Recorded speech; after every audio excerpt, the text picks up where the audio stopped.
Last few years been pretty busy advancing 360 content and spherical video. I would like to take a second before diving into the unboxing of this camera to go back and check out the history of where we came from not even just a few years ago. And 3D or stereoscopic imagery was one attempt.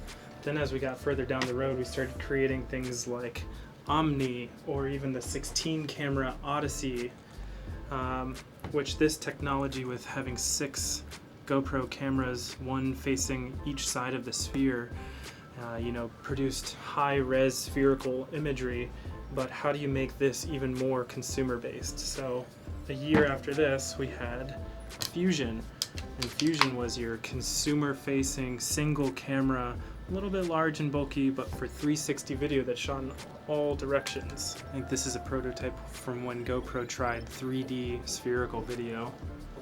But it's insane to think how in just a few years we went from 6 cameras to 1 camera with 2 lenses, all the way now to the best version yet, the GoPro Max. It really goes to show that GoPro's not only invested in small little action sports cameras that get cool shots, but how do you really tell that story, and how do you really get compelling footage? How do you really have more versatility in your shots?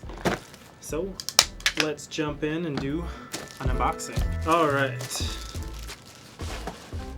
So the GoPro Max, pretty similar to other GoPro packaging that you've seen in the past, with the camera up top and all the goodies down the bottom.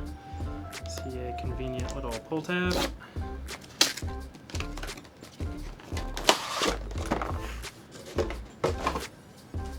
Alright, so first impressions, I can see the cameras on both sides. Looks like you got a new style thumb screw, more matte black, and it's actually coming out the opposite side here. Got the retractable mounting system that doesn't require you to have a frame, which is excellent. The quick release and the side of the thumb screw has changed sides from previous year. After I get this little piece of plastic off the camera that just holds it upright in the packaging, now it becomes trash. I'll show you that the side of the thumb screw has changed from last year to this year. It's actually the first time GoPro has ever put the thumb screw on the other side, and that has to do with the door and the battery being on the opposite side now.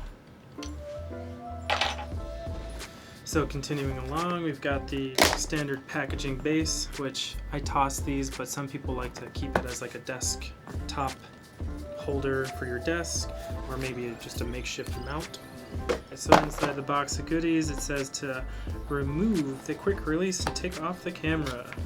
So GoPro Plus, which GoPro Plus is a subscription service offered by GoPro, not only for storing your footage in the cloud and accessing it on any device, but then also more of a premium experience, like warranting your camera if you damage it, that sort of thing. So check it out. Try it for free, gopro.com/freeplus. Got a little quick start guide showing you how to remove the thumb screw and insert the battery in the SD card, and how to power it on.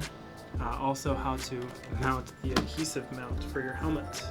Got a little warning for your helmet, a need help card for customer support. Gotta have the stickers. Then safety instructions, little user manual. And diving down further into the packaging, we got Max protective lenses.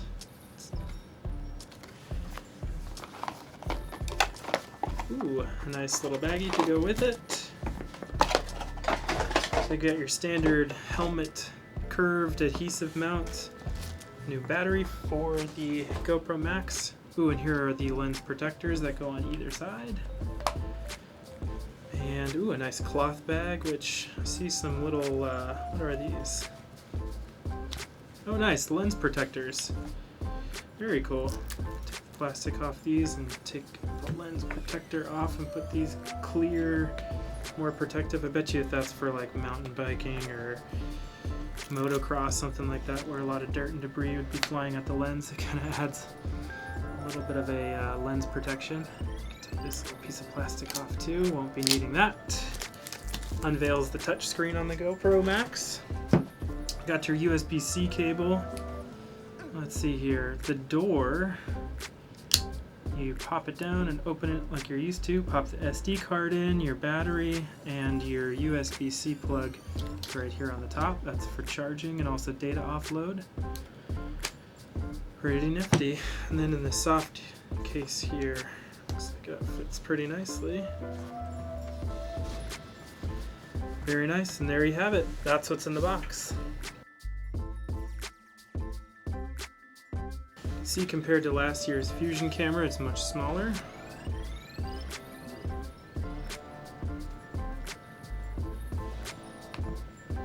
Now, big difference between these two cameras is the stitching does not happen in this camera. So when you imported your footage into your computer would help stitch the footage, or the app for your phone would help stitch the footage. Whereas now all the camera stitching happens in camera.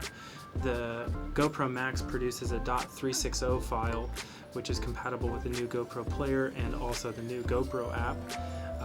This camera took 2 SD cards. This camera takes 1 SD card.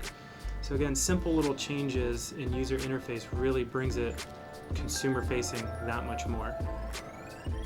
Really built with the consumer in mind and that ease of workflow from shooting to editing to posting. Then just for further comparison, here's a Hero 7 Black and a Hero 8, so you can kind of see the different sizes of all these cameras. If you're new to this realm, you're probably asking, what is spherical content? And you know, when I shoot with a normal camera, I shoot, with a little bit of an angle out in front of me, top to bottom angle. That's why, in Hollywood they're always going like this. Whereas a spherical camera shoots in 360. It's always shooting in all directions at all times. So why would you want that? In some immersive activities and experiences, it's cool to just shoot in every direction so that you can choose that frame then later on in post. When you consume content, it's usually on a screen in a 2D form factor, unless you have VR goggles, which you can put on and then look around your spherical content. That's one way to consume that media. But another way to do that is to view it on a 2D plane. And when you view your rectangle inside of a bubble, you can either pan around or you can zoom out and zoom in. And that's how you see those examples of Tiny Planet, where it looks like a little sphere with little ants or whatever subject matter is on top of it. Or you can warp the image so it looks like there's ground all the way around. So spherical content, you really don't have to think about your angle or where you're filming in the moment. You can stick your camera out there and know that you're going to get some sort of shot. So then the idea of what happens with your hands or the mounts, or how do you get the mounts out of the shot? Because there's always going to be a point where the camera is mounted that you can see in this 360 video. So with the creation of the Fusion, they created the Fusion grip, which is a telescoping grip that GoPro makes. And you connect your camera to the bottom, and with this distance, if you have your camera this far away, when you have one camera facing this way and one camera facing this way, there's going to be a stitch line where the two cameras meet in post-production. So that's when the computer has to take the footage and stitch it together around that seam. And going from 6 cameras stitching that all together, or 16 cameras down to just 2, helps immensely with a clean stitch. But also having the minimum distance away from your mount helps with that stitch quite a bit. So if you have your camera mounted, this Atlas grip is the perfect amount of distance for a good clean stitch to occur inside the camera. So if you're holding it out here, you'll be able to see your hand in the shot, but the camera essentially erases the whole pole in the shot. You'll have to remember that the Fusion was primarily a 360 camera, and the Hero 7 and the Hero 8 are, your standard GoPro action POV cameras. whereas the Max blends these two together. So not only do you have a 360 spherical camera, but you also have a normal GoPro camera built into this. So the last couple of years, GoPro has really worked on stabilizing video, and with Hero 7 they introduced Hypersmooth, Hero 8 they introduced Hypersmooth 2.0. With the GoPro Max, it takes it to the next level. So the GoPro Max has Max Hypersmooth and Horizon Leveling. To break down the idea of stabilized video, you have to understand that the camera is shooting a rather large image, but it's only taking a small portion of that large image, so that that small image can kind of shake and bounce around this bigger image, and it gets rid of all the little micro jitters and shakes or steps when you're running, so that what you see is a smoothed out version of your normal shaky version. It's just that smaller window moving within inside of that bigger window while you're shaking or moving the camera. Now when you introduce that idea with spherical video and you're moving around in all directions, you can move the camera as much as you want because you're not limited to that little bit larger video. You're essentially shooting in all directions. So when you can move this tiny little video in any direction, you can theoretically run and be shaking this thing and turn it all the way upside down and not have any issue. An example I did was skateboarding and moving the camera around upside down. One GoPro Max with Horizon Leveling turned on and one turned off. You can see that here.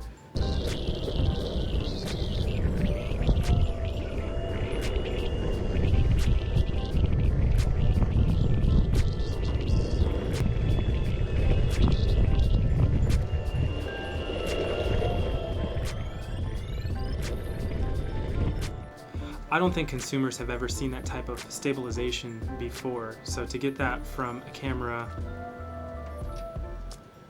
extremely impressive.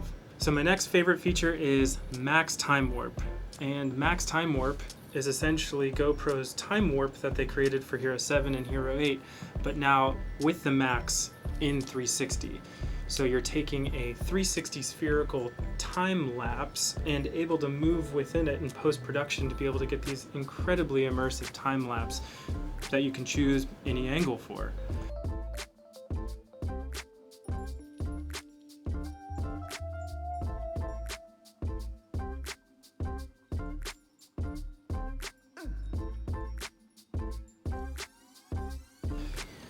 So alright, when this is all said and done, the GoPro Max comes in at $499, $500, and for what it does, it's truly ahead of its time and pushing 360 content in a direction that pretty much no other camera company is doing right now. So to be able to get this and your standard GoPro style forward-facing camera all in one package, this is where my interest is at for the next year. So a few other features of this guy that I haven't talked about yet are power panorama. You know, when you have your iPhone and you're shooting a panoramic photo, it takes time to get from point A to point B. So sometimes you might see some weird glitches or legs of people walking that are, you know, in multiple chunks. This camera can take a panoramic photo in an instant, capturing motion, so you don't need time to do it.